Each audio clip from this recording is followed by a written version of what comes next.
Assalamualaikum warahmatullahi wabarakatuh. Waalaikumsalam warahmatullahi wabarakatuh. Bismillahi walhamdulillah, wassalatu wassalamu ala sayyidina rasulillah, sayyidina wa maulana Muhammad ibn Abdullah wa ala alihi wa sahbihi wa mawalah. أما بعد سبحانك لا علم لنا إلا ما علمتنا إنك أنت العليم الحكيم لا حول ولا قوة إلا بالله العلي العظيم. Saudara-saudara kaum muslimin rahimakumullah, satu-satunya manusia yang dalam Al-Quran sudah mendapat jaminan ampun dari seluruh dosa yang pernah dikerjakan cuma Rasulullah orangnya. Quran yang menjanjikan liyaghfira lakallahu ma taqaddama min dzambika wa ma ta'akhkhar. Wahai Muhammad, dosamu yang dahulu, dosamu yang sekarang, dosamu yang akan datang kalau memang ada, seluruhnya sudah mendapat jaminan ampun dari Allah Subhanahu wa taala. Orang yang nyata-nyata sudah mendapat jaminan ampun dari segala dosa ini, ibadahnya luar biasa. Luar biasa bagaimana?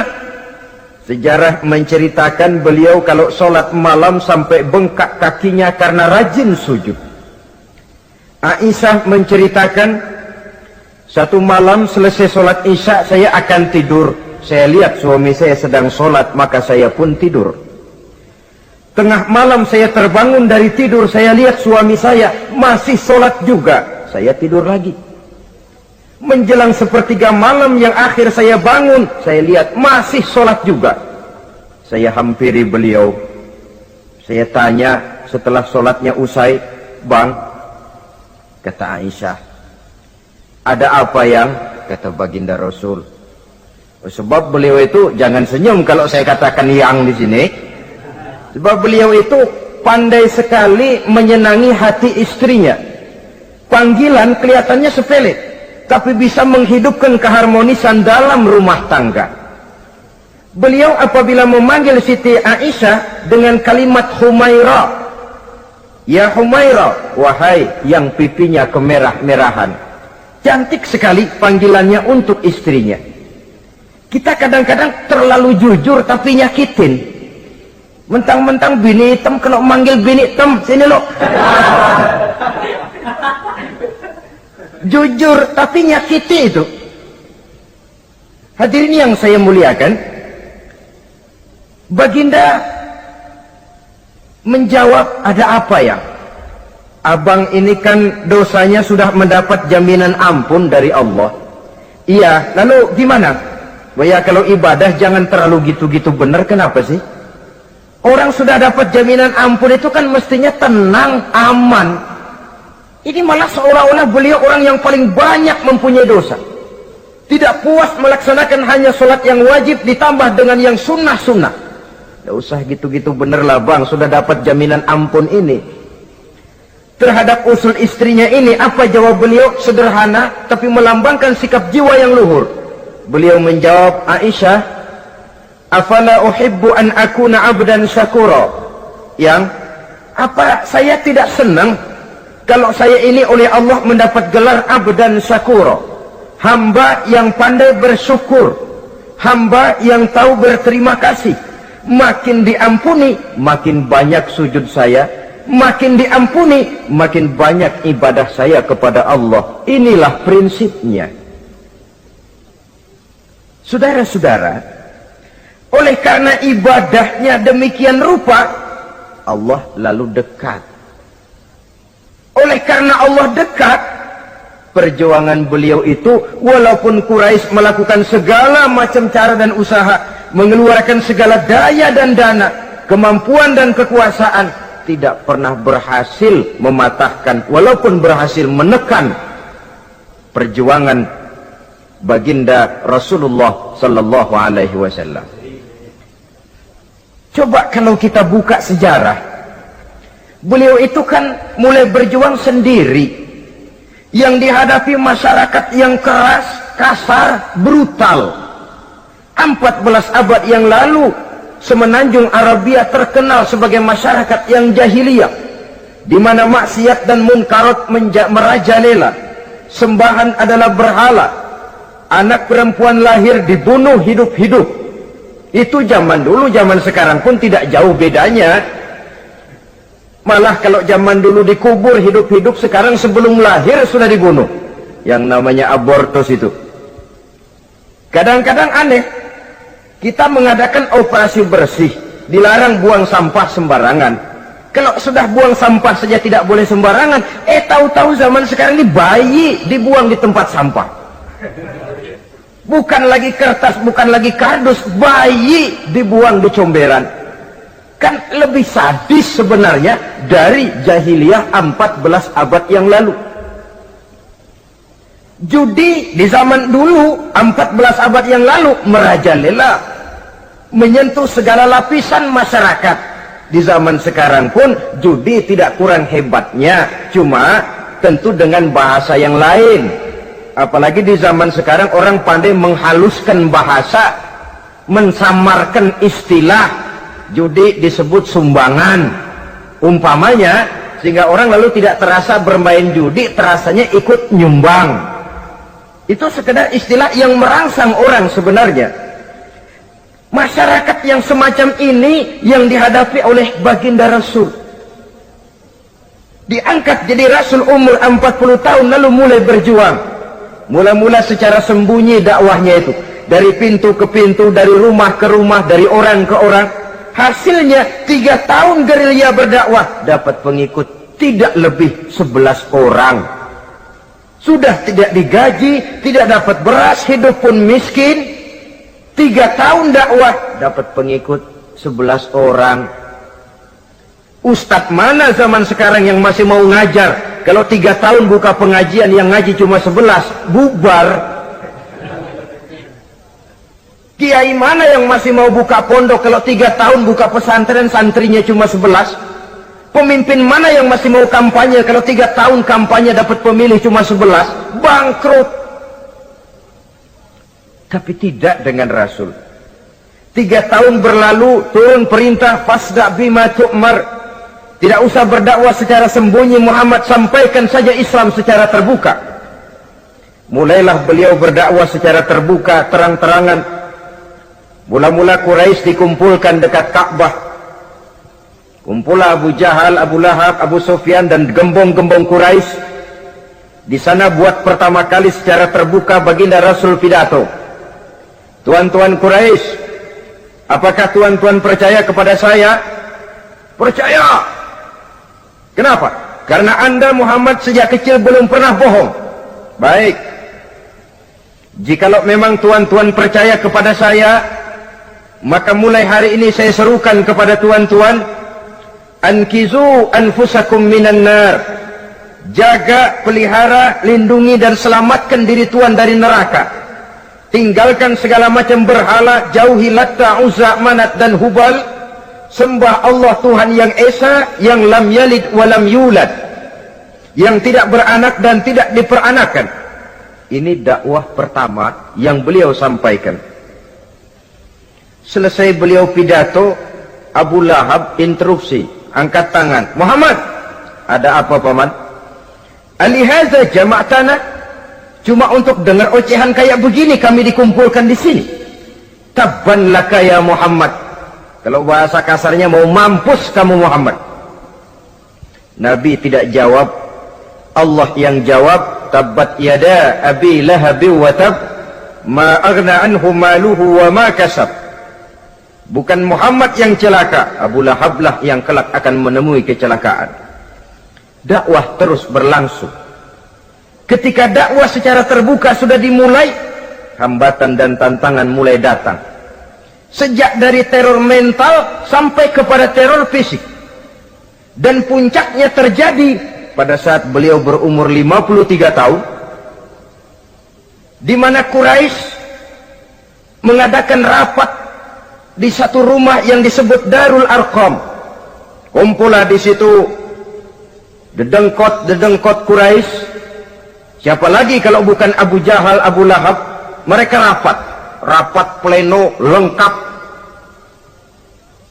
Setelah rapat dibuka, kata Abu Lahab kepada Abu Jahal, "Jahal, bagaimana ini Muhammad?" "Iya, bagaimana? Apalagi yang belum kita lakukan," kata Abu Jahal. "Kita fitnah sudah, kita caci maki tiap hari, kita lontari kotoran onta, sahabat-sahabatnya kita bantai, tapi mereka tetap tegar." "Iya," kata Abu Jahal, "dan sekarang ini sahabatnya sebagian berangsur-angsur sudah hijrah ke Madinah. Ini pertanda Islam akan berkembang di kota Madinah. Kalau nanti dia berhasil di Madinah lalu menyerbu ke Mekah, alamat habis kita gulung tikar." "Makanya," kata Abu Jahal, "makanya apa? Makanya dari dulu juga saya bilang, kempesin aja itu." Jadi kalau bahasa okemnya kan begitu toh. "Bunuh saja Muhammad, bunuh." "Iya, soal bunuh sih gampang," kata Abu Lahab. "Tapi Muhammad kan tidak keluar dari batu. Dia punya keluarga, sanak famili dan handai tolan. Kalau keluarganya menuntut balas, bagaimana ini?" "Gampang. Kita kan banyak punya suku. Tiap-tiap suku kan punya juara, tukang-tukang pukul. Sewa saja, tiap suku ambil tukang pukulnya, kita kepung rumah Muhammad, bunuh sama-sama. Kalau keluarganya akan menuntut balas, dia akan berhadapan dengan seluruh suku yang ada di semenanjung Arabia ini. Bagaimana, setuju?" "Setuju." "Nah, sudah. Kapan kita bunuh Muhammad?" "Kapan lagi, tidak usah buang waktu. Besok malam." "Ya, besok malam kita bunuh Muhammad. Tapi awas, semua yang ikut rapat di sini, ingat baik-baik, ini rahasia negara. Besok malam kita akan membunuh Muhammad. Siapa yang berani membocorkan rahasia negara ini, supersip, dianggap menghambat program Quraisy. Itu nanti dijatuhi hukuman berat ya. Jaga rahasia baik-baik bahwa besok malam kita akan membunuh Muhammad. Sanggup?" "Sanggup." Rapat selesai. Hadirin boleh bubar ke rumah masing-masing. Pulang. Namanya manusia, bocor juga rahasia ini. Begitu pulang, cerita sama istrinya, "Bu, anu loh Bu." "Apa Pak?" "Saya tadi ikut rapat." "Rapat apa tuh Pak?" "Besok malam akan ada pembunuhan." Pembunuhan. "Siapa toh yang mau dibunuh?" "Muhammad." "Tapi jangan bilang-bilang ya, ini rahasia negara." "Ini rahasia negara Bu, jangan bilang-bilang." "Iya Pak, iya." Nah, besok pagi istrinya ngobrol sama tetangganya, "Mbak Ayu, tahu nggak?" "Apa toh?" "Nanti malam akan ada pembunuhan." "Siapa yang mau dibunuh?" "Muhammad." "Loh, sampean tahunya dari mana?" "Suami saya ikut rapat." "Tapi jangan bilang-bilang ya Bu ya. Ini rahasia negara. Jangan bilang-bilang. Nanti yang satu sampaikan lagi, jangan bilang-bilang. Terus jangan bilang-bilang. Akhirnya berita tersebar. Sehingga pagi hari itu sebagian besar penduduk Mekah sudah tahu kalau nanti malam akan ada pembunuhan. Maka lepas zuhur, Mekah itu mulai tegang. Yang simpati, "Aduh, kasihan Muhammad, nanti malam akan dibunuh." Yang tidak senang, "Mampus, biar dia rasain, ntar malam." Saudara-saudara, begitu maghrib berbunyi sudah, udara mulai gelap, penduduk Mekah sudah kunci pintu seperti ada jam malam. Sepi, sesepi-sepinya. Tutup pintu, kunci, bukan tidur, ngintip dari dalam. Lepas jam 8 malam, makin tegang. Masing-masing penduduk ngintip dari pintunya. Sudah berangkat belum orang yang mau bunuh Muhammad? Sudah berangkat belum? Kira-kira jam 9 ini, tukang-tukang pukul lewat mau ngepung rumah Muhammad untuk membunuh beliau. Begitu masuk Mekah, penduduk sudah kunci pintu, tapi mereka tahu kalau semua ngintip. Wah, makin hebat ini yang pemuka Quraisy ini, tukang-tukang pukul ini. Jalannya dibuat gagah-gagah, barisnya dibuat hebat-hebat. Itu injekan tanahnya dalam baris dibuat kencang-kencang, brok, brok, brok, brok, kayak serdadu baris. Lewat dekat rumah penduduk pakai batuk lagi. yang dari dalam ngintip makin cute. Wah, ini dia yang mau bunuh Muhammad ini. Sampai di rumah Nabi, dikepung rumah Nabi, di pagar betis. Malam itu di dalam rumah cuma Nabi, Abu Bakar dan Ali bin Abi Thalib. Nabi tahu rumahnya dikepung. Lewat tengah malam beliau berkata, Abu Bakar, saya ya Rasul, mari kita berangkat hijrah. Baik ya Rasul. Ali, saya ya Rasul, kamu gantikan saya ya. Gantikan apa ya Rasul? Gantikan tidur di tempat tidur saya. Baik ya Rasul. Masya Allah, sekali menggantikan mati. Tidur di tempat tidur Rasul pada malam rumahnya dikepung, resikonya kan mati. Menggantikan mati. Lah kalau menggantikan lurah lumayan. Menggantikan mati. Dan Ali tahu persis resikonya. Dan beliau waktu itu masih muda dan beliau tidak nawar. Baik ya Rasul, saya akan tidur di sini, berangkatlah Tuhan. Berangkat Rasul, ketika keluar dari pintu belakang rumah dikepung rapat. Terjadilah keajaiban yang Allah ceritakan, wa ja'alna min baini aydihim sadda wa min khalfihim sadda fa aghshaynahum fahum la yubsirun. Di muka, di belakang, di kiri kanan dibuatkan dinding oleh Allah, dibutakan mereka. Mereka tidak lihat kalau Muhammad keluar dari rumahnya. Siaga penuh, apel, mata melotot, Nabi lewat nggak kelihatan. Sampai Nabi kemudian menuju Gua Thur, 3 malam 2 hari di sana. Dari sana perjalanan dilanjutkan ke Madinah Al-Munawwarah. Allahu Akbar. Mengarungi gurun pasir yang gersang dan tandus, yang terbentang antara Mekah dan Madinah. Meninggalkan kampung halaman tempat di mana dilahirkan dan dibesarkan. Keluarga yang berbeda akidah terpaksa berpisah. Kok kuat? Kok bisa? Kok sanggup? Di mana rahasia kekuatannya? Beliau punya sandaran vertikal, ibadahnya kepada Allah. Dengan bahasa kita sekarang, beliau punya backing. Backingnya tidak kepalang tanggung, yang serba maha. Maka saya mengajak kepada seluruh kaum muslimin, di zaman sekarang kan orang lagi main backing-backingan, ya. Nah, siapa yang punya backing punya jalu. Saya cuma mengajak, kalau mau cari backing jangan kepalang tanggung, carilah backing yang serba maha. Maha gagah, maha tahu, maha adil, maha bijaksana, maha segala-galanya. Dan dialah Allah subhanahu wa ta'ala. Saudara punya backing kolonel, tanggung. Nanti dia pensiun habis. Yang kolonel saja tanggung, apalagi yang kopral. Kalau mau cari backing, carilah backing yang serba maha, Allah azza wa jalla.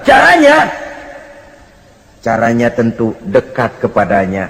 Untuk dekat kepadanya melalui jalur yang sudah diatur olehnya, melalui Rasulullah sallallahu alaihi wasallam, yaitu salat, ibadah. Makin tinggi nilai ibadah, makin dekat kita dengannya. Makin dekat dengannya, makin banyak fasilitas yang akan diberikan untuk kita. Saudara pegawai negeri ingin cepat naik golongan, itu caranya 2. Pertama, jam kantor disiplin. Jam 7 masuk, jam 3 pulang. Kalau belum jam pulang, jangan pulang. Yang kedua, tambahan di luar jam kantor, sering-sering datang ke rumah kepala bagian. Apa malam minggu, apa hari minggu, apa bawa jeruk, apa pisang Ambon, kan begitu toh. Ini nanti kan kepala bagian kan nilai. Karyawan saya yang satu ini jam kantornya disiplin, tambahan dia sering datang hari minggu di luar jam kantor bawa jeruk lagi. Ini mestinya belum naik lah, gue naikin dulu ke atas. Naik, saudara-saudara. Yang saya maksud apa? Itu zuhur, asar, maghrib, isya, subuh, jam kerja resmi itu. Jam kantor.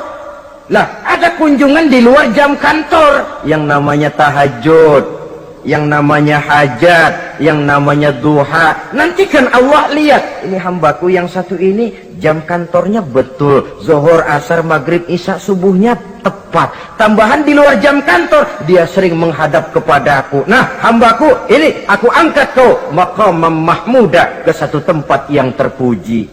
Kalau Allah yang ngangkat, satu negara orang mau rendahkan kita, kita akan tetap tinggi.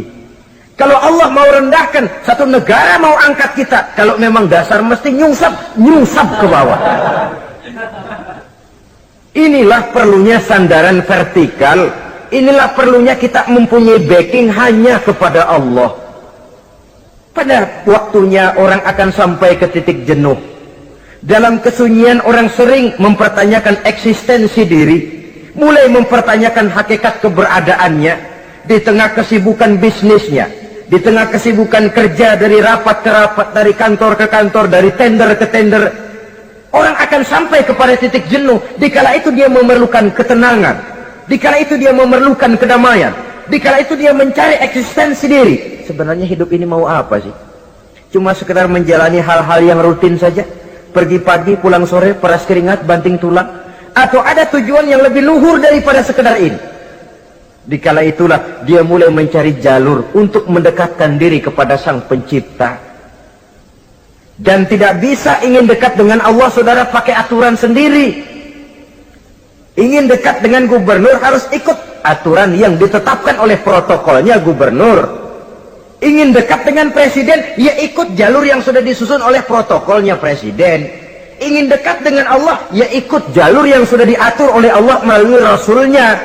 Apa itu? Ya diantaranya sholat, puasa, dan ketentuan-ketentuan ibadah yang lain.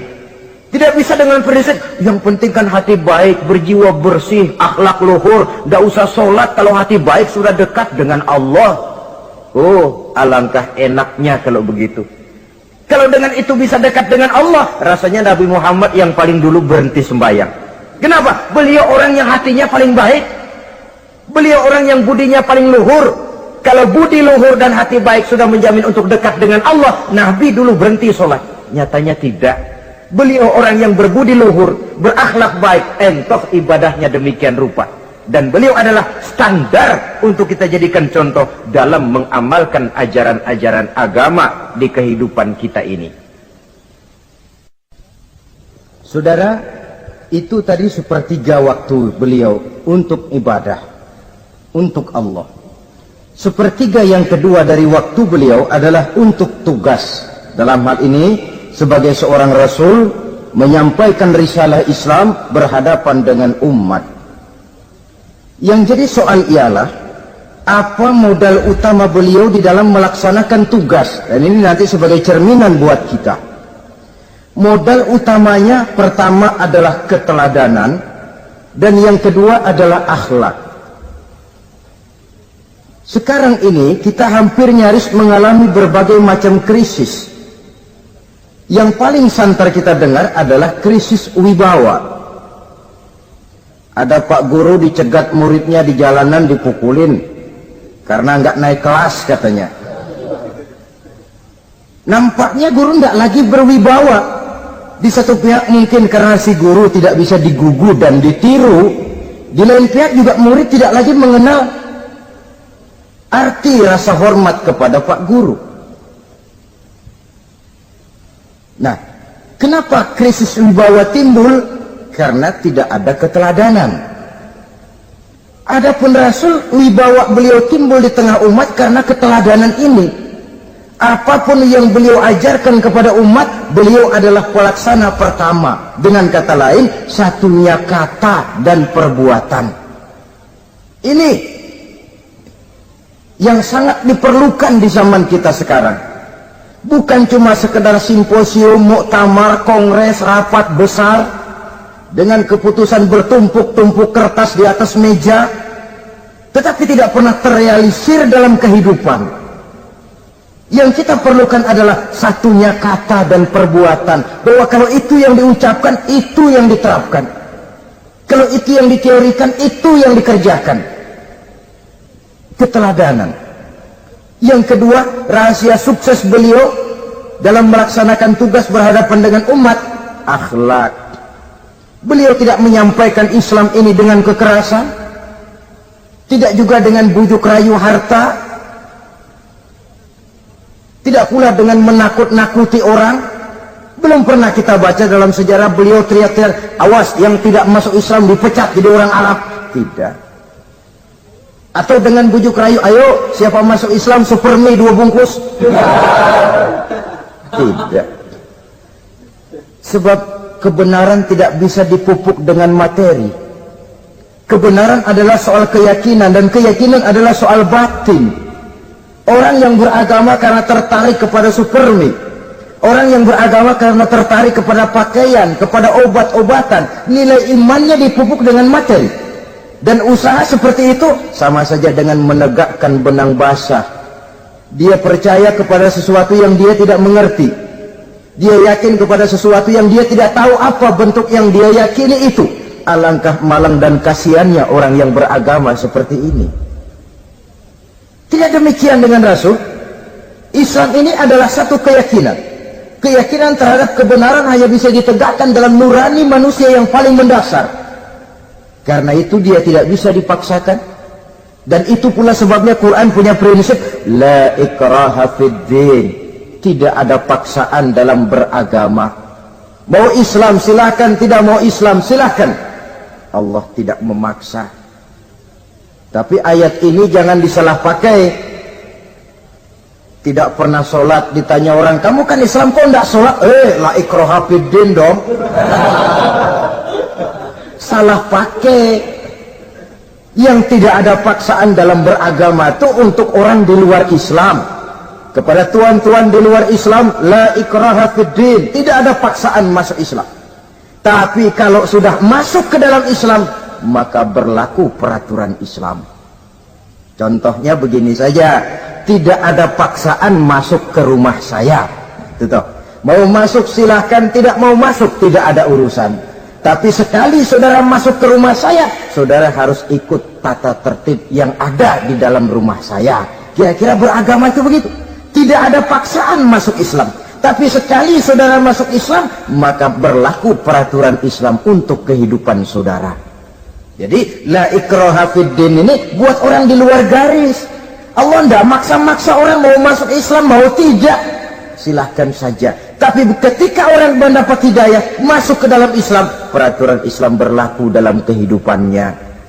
Saudara hadirin kaum muslimin rahimakumullah. Akhlak.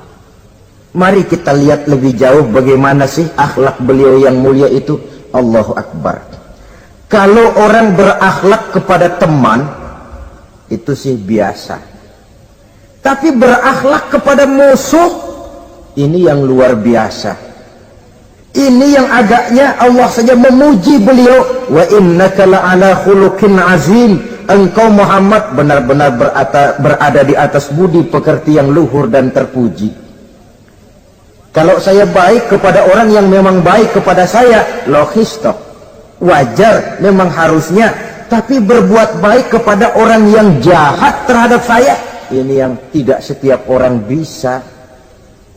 Nah, sebab itu saya tidak ingin menceritakan akhlak beliau kepada sahabat, namanya juga kepada sahabat. Saya akan kutip beberapa riwayat yang menceritakan bagaimana akhlak beliau kepada orang yang nyata-nyata memusuhinya.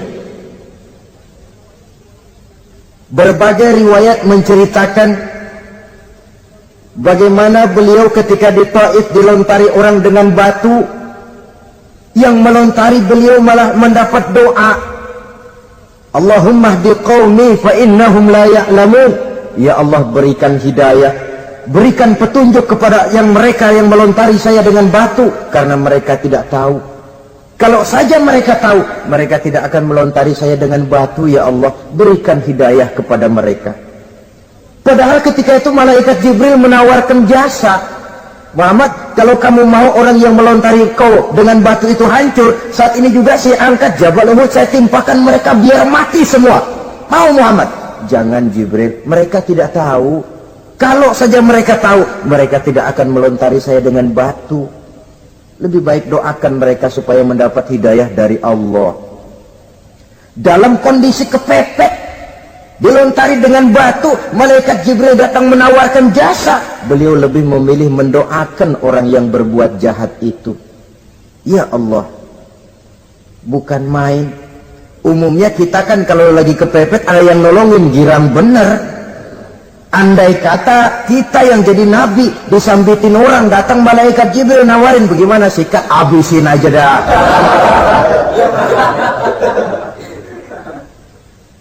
Ini akhlak kepada musuh.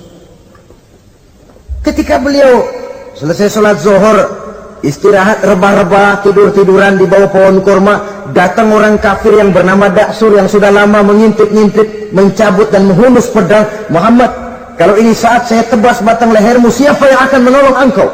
Tidak ada. Yang akan menolong saya Daksur? Iya, Allah yang akan menolong saya. Mendengar Allah, Daksur gemetar, keringat dingin bercucuran, pedang jatuh ke bawah, diambil oleh Rasul pedangnya, dibalikan ke leher Daksur. Kalau sekarang saya yang tebas batang lehermu Daksur, siapa yang akan menolong kamu? Tidak ada ya Rasul, kecuali kalau kau mau memaafkan saya. Baik, ambillah kembali pedangmu, kau saya maafkan, dan jangan ulangi lagi perbuatan semacam ini. Lain saat beliau sedang tawaf, diikuti oleh seorang Quraisy kafir. Sambil tawaf, ini kafir Quraisy sudah bawa pisau. Dia pikir, nanti di satu sudut yang agak gelap saya tikam Muhammad dari belakang, saya bunuh dia. Jadi kafir ini pura-pura ikut tawaf. Jahatnya orang kafir itu kan begitu, tawaf ya ikut pura-pura tawaf, ada kesempatan sikat dari belakang. Putaran pertama belum ada kesempatan, putaran kedua makin tegang. Pokoknya begitu tempat agak gelap, cabut pisau, hantam saja sudah Muhammad, biar mati sekali di sini. Dan Nabi tahu, oh ini asisten pribadi malaikat Jibril ngasih tahu tuh. Jadi malaikat Jibril memberitahu, awas Muhammad, itu di belakangmu orang cuma pura-pura tawaf, dia bawa pisau mau bunuh kamu, hati-hati Muhammad, Roger ganti gitu.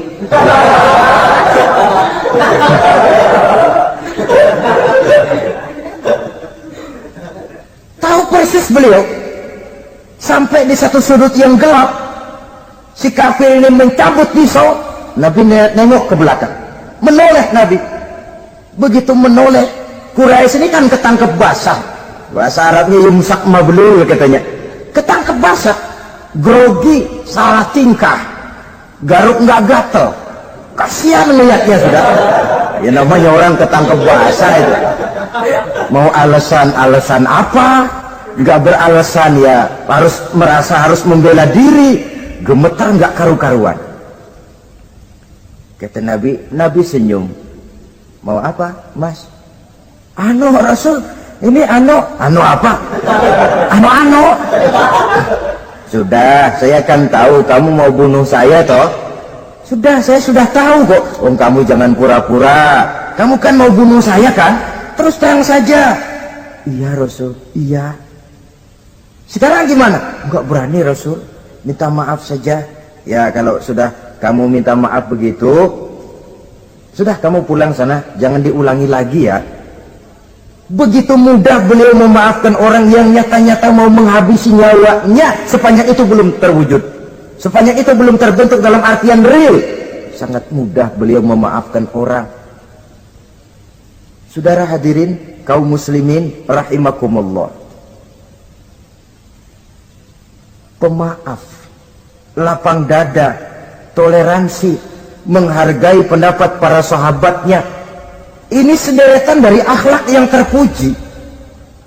Sehingga karena keluhuran akhlak inilah yang menyebabkan orang tertarik masuk ke dalam Islam. Beliau berprinsip apa? Basiru wala tunaffiru, yasiru wala tu'asiru. Gembirakan orang, jangan ditakut-takuti. Mudahkan persoalan orang, jangan dibikin sulit. Ini kan satu prinsip yang sangat baik dalam melaksanakan dakwah, dalam menyampaikan misi. Apapun tugas kita di masyarakat, sebagai pegawai pemerintahan, pejabat negara, pedagang, pengusaha, seniman, ustadz, mubaligh, kiai, ulama, dalam berbagai profesi, modal utama untuk sukses adalah akhlak. Sebab hati kita yang tahu cuma Allah. Orang lihat penampilan kita, orang lihat muka kita. Sebab itu Nabi katakan, innakum la tasa'una nasa bi amwalikum walakin yasa'uhum minhum bastul wajhi wa husnul khuluqi. Kamu tidak akan bisa menarik simpati orang banyak dengan hartamu, tapi bisa kau tarik simpati orang banyak dengan akhlak yang baik dan muka yang senyum, muka yang enak dilihat. Orang kadang sering bilang, dia mah biar mukanya begitu hatinya baik. Iya, soal hati kita nggak tahu. Yang kita lihat pertama muka. Bagaimana gue mau ikut dia, mukanya kayak batu kuburan. Kesan serem pertama itu kan sudah ada. Walaupun kadang-kadang hati memang baik, tapi hati itu kan urusan Allah. Yang kita lihat pertama muka. Ini barangkali nanti termasuk teori dalam psychology of salesman ya, bahwa sesuatu yang baik kalau dihidangkan dengan cara yang tidak baik, orang tidak akan tertarik. Lihat saja, orang sekarang ini kan entah makin lajunya dunia bisnis kita, masuk ke rumah-rumah kita cuma menawarkan air jahe, menawarkan sasa, menawarkan kecap bango, menawarkan barang-barang yang kelihatannya remeh. Ini kan termasuk psychology of salesman. Yang datang ya biasanya perempuan, wajahnya ya lumayan, paling kurang sedikit di atas 6 lah begitu. Lalu tutur katanya sopan, masuk ke rumah tidak sungkan, ada rasa familiar, rasa kekeluargaan, lalu datang. Taktik untuk menawarkan barang yang jadi merek dagangannya. Nah, Islam ini agama yang baik. Kalau disampaikan dengan cara yang tidak baik, sadis, memponis, orang akan lari dan jauh. Menyinggung, bukan menyentuh. Siapapun kalau tersinggung lari, tapi kalau tersentuh dia akan mendekat.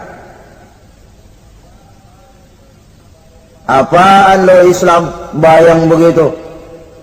Mikirnya anakku sembayang diomelin, mendingan kagak sembayang sekalian ketahuan. Saudara hadirin yang saya muliakan, ini yang diberikan contoh oleh baginda Nabi.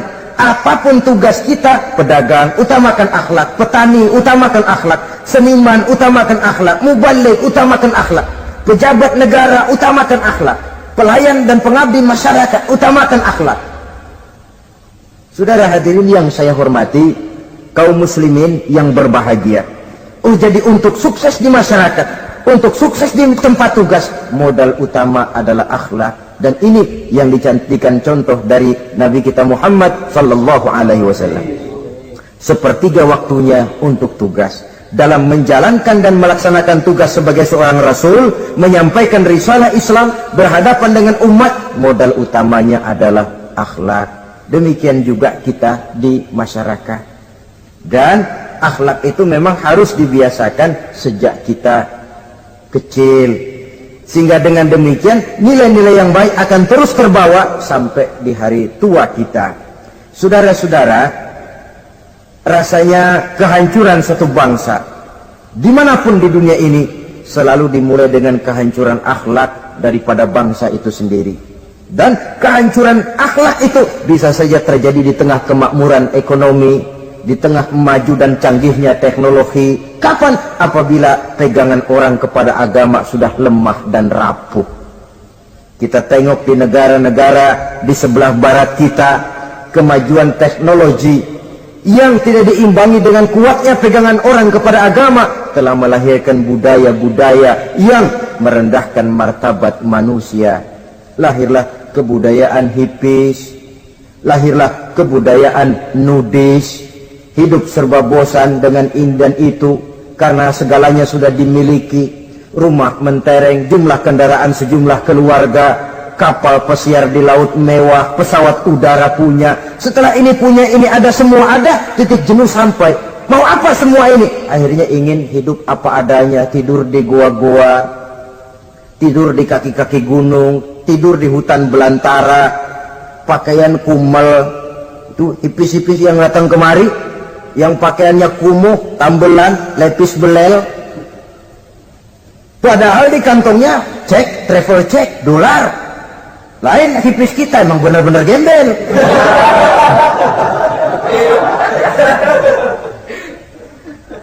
Merasa jenuh, merasa bosan. Bahkan sebuah berita dari Jerman, orang terlalu kaya, pulau dibeli. Di pulau itu dia bikin satu klub yang bernama klub nudis. Setiap anggotanya boleh masuk ke pulau itu dengan catatan tidak boleh pakai pakaian selembar pun, alias bugil, telanjang bulat. Sudah telanjang bulat itu. Dan di sana berlakulah apa yang disebut serba boleh.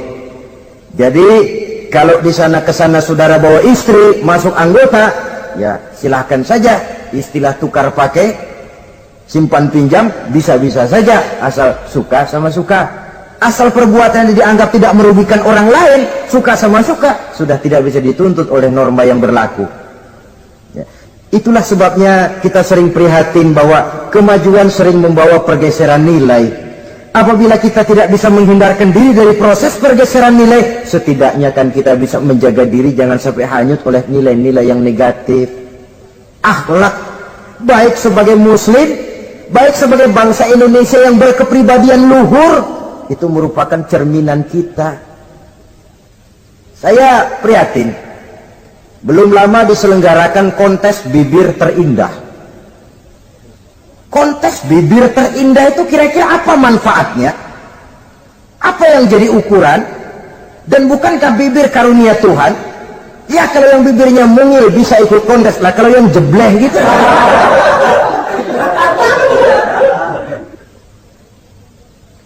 Kontes bibir terindah masih hangat dibicarakan orang, sudah muncul lagi kontes betis terindah. Nah kalau sudah bicara soal betis ini, kan yang terbayang oleh kita kira-kira ukurannya apa? Yang diukur itu apanya ya? Ya tentu betisnya itu. Nah paling celaka kalau betis-betis yang ikut itu nanti jadi milik panitia semua kan. Yang tidak usah kita mengukur dengan kacamata agama, dengan budaya kita sebagai bangsa Indonesia yang berfalsafahkan Pancasila, rasanya mendengarnya saja kok sudah tidak sah gitu loh. Tidak pas untuk ukuran kita sebagai bangsa yang berfalsafahkan Pancasila. Saudara-saudara kaum muslimin rahimakumullah, ini yang saya maksud tadi, proses pergeseran nilai. Andai kata kita tidak bisa menghindarkan diri dari hal yang semacam itu, setidaknya kita bisa menjaga diri jangan sampai hanyut ditelan proses pergeseran nilai. Dan memelihara nilai-nilai akhlak ini dari hari ke hari memang tidak semakin ringan, bahkan akan semakin berat, karena tantangan yang kita hadapi juga akan semakin berat. Inilah sepertiga yang kedua dari waktu beliau untuk melaksanakan tugas. Jadi modal utama dalam melaksanakan tugas akhlak. Di antara nilai akhlak itu prinsip Nabi tadi, gembirakan orang, jangan ditakut-takuti, mudahkan urusan orang, jangan dibikin sulit. Sehingga kalau yang memang mudah lalu dipersulit, itu sudah mencerminkan akhlak yang tidak diajarkan oleh Rasulullah Sallallahu Alaihi Wasallam. Kemudian yang terakhir, sepertiga yang ketiga dari waktu beliau adalah untuk keluarga. Jadi tadi ada waktu untuk Allah, ibadah, ada waktu untuk tugas, dan yang ketiga ada waktu untuk keluarga. Bagaimana Rasul di tengah keluarganya? Anas bin Malik bercerita, saya 11 tahun membantu di rumah tangga Rasul. 11 tahun itu kan artinya 11 kali 360 hari kali 24 jam. Bukan waktu yang sebentar itu. Selama 11 tahun saya membantu di rumah tangga Rasul, kata Anas, belum pernah saya dengar kata-kata kasar, keras, membentak. 11 tahun saya membantu di rumah tangga beliau, belum pernah saya lihat ada piring terbang, ada bakyak melayang. Artinya apa? Cerminan dari ketentraman, keayeman, kedamaian rumah tangga beliau. Padahal rumah tangganya kecil, istrinya lebih dari satu, tapi aman, tentram, rukun. Kita kadang-kadang istri satu seminggu 7 hari, perang 6 hari. Cuma 1 hari gencatan senjata. Sudah hadirin, saudara kaum muslimin rahimakumullah, kalau beliau tidak menyenangi satu masakan, misalnya masakan istrinya, Tidak mencah-mencah, cuma kelihatan dari makannya barangkali tidak begitu banyak. Tapi tidak pernah mencela apapun yang dimasak istrinya. Senang ya dimakan, tidak senang ya dimakan karena menghargai lelah jerih payahnya istri. Ini kelihatannya sepele, tapi dari sini keharmonisan rumah tangga itu bisa saja timbul. Bukankah seseorang hanya bisa sukses di tempat tugas? Jadi apapun dia, kalau berangkat dari ketentraman dan ketenangan di rumah tangga. Dan tidak ada orang bisa meraih sukses kalau dia berangkat dari rumah tangga yang berantakan. Itulah sebabnya ini sangat diperhatikan oleh baginda Rasul. Dari rumah yang kecil, dari tempat tidur yang sederhana, yang sebelah itu kain kasar, sebelah dipakai untuk tidur, sebelah dipakai untuk selimut. Jadi kasur merangkap selimut. Allahu Akbar. Tapi dari rumah tangga yang semacam itu keluar ucapan baiti jannati, rumah tanggaku laksana surga bagiku. Di mana sih rahasianya? Karena rumah tangga beliau didirikan di atas ajaran agama. Agama membuat suami istri tahu hak dan tahu kewajiban. Kalau kewajiban dilaksanakan, hak diberikan, akan timbul saling pengertian. Apabila ada pengertian, akan timbul ketenangan, dan ketenangan adalah tangga utama untuk mencapai rumah tangga bahagia. Apalah artinya? Seperti banyak istilah orang, rumah bertingkat, uang banyak berlipat-lipat, kendaraan serba mengkilat, istri pun cantik memikat, kadang-kadang jumlahnya 4, tapi tiap hari kiamat. Tidak pernah ada ketenangan dan kedamaian di rumah itu. Saudara hadirin, lebih celaka lagi sudah rumah gubuk berantem melulu. Sudah kiamat itu, sudah kiamat. Jadi dengan adanya pelaksanaan kewajiban, pemberian hak, timbul pengertian. Pengertian membawa ketenangan. Suami keluar rumah, istri tenang di rumah. Suami meninggalkan istri pun hatinya tenang dan tentram, tidak was-was, tidak berpikiran nanti kalau saya lembur ini istri ngompreng, tidak. Si istri pun lega melepas suami karena ada keterbukaan. Ini kan menurut angket terakhir loh ya, yang diadakan oleh beberapa majalah di ibu kota ini, di ibu kota katanya, dari sejumlah laki-laki yang disebarkan angket, ternyata jika ada 3 laki-laki, 2 nyeleweng. Jadi angka penyelewengan itu 2/3 dari jumlah laki-laki itu menyeleweng katanya. Ya mudah-mudahan yang kumpul di sini termasuk 1/3 yang nggak nyeleweng itulah. Dan tidak semua bentuk penyelewengan itu karena alasan ekonomi, bukan pula karena alasan ketidaksetiaan istri, tapi merupakan cerminan dari sikap hidup di mana orang jauh dari nilai-nilai agama, sehingga penyelewengan itu dianggap sesuatu yang manusiawi, biasa-biasa saja, bahkan kadang-kadang ikut membentuk status sosial, melahirkan kebanggaan. Innalillahi. Orang kalau sudah bangga nyeleweng bangga, nah, itu kiamat sudah. Sama saja bikin dosa ketawa, waduh, itu malaikat gemes benar. Udah bikin dosa cengengesan, cengar-cengir, udah ada rasa nyesel, udah ada rasa takut, udah ada rasa bersalah, biasa gitu.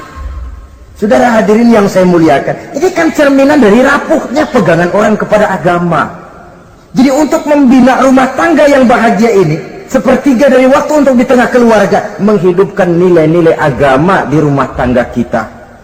Oleh karenanya, pada bagian akhir dari pertemuan yang singkat ini, saudara-saudara, saya mengajak, marilah pandai-pandai membagi dan mengatur waktu.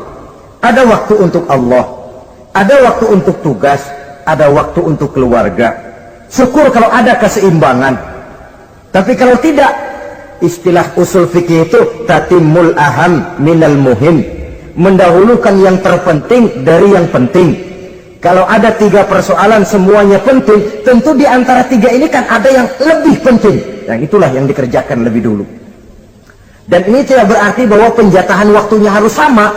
untuk ibadah dalam sehari semalam sekian jam, untuk tugas sekian jam, untuk keluarga sekian jam. Tidak bisa kita targetkan begitu. Dan yang dimaksud di sini pun adanya pengaturan. Pengaturan tidak berarti bahwa harus sama waktunya, tidak. Kita melihat kepentingannya. Saudara hadirin, sama saja di zaman sekarang, kalau dengan pembangunan kita ingin menciptakan pemerataan di kalangan rakyat, itu tidak berarti bahwa rakyat Indonesia ini standar ekonomi harus sama semua, seperti yang dicita-citakan komunis. Tidak bisa.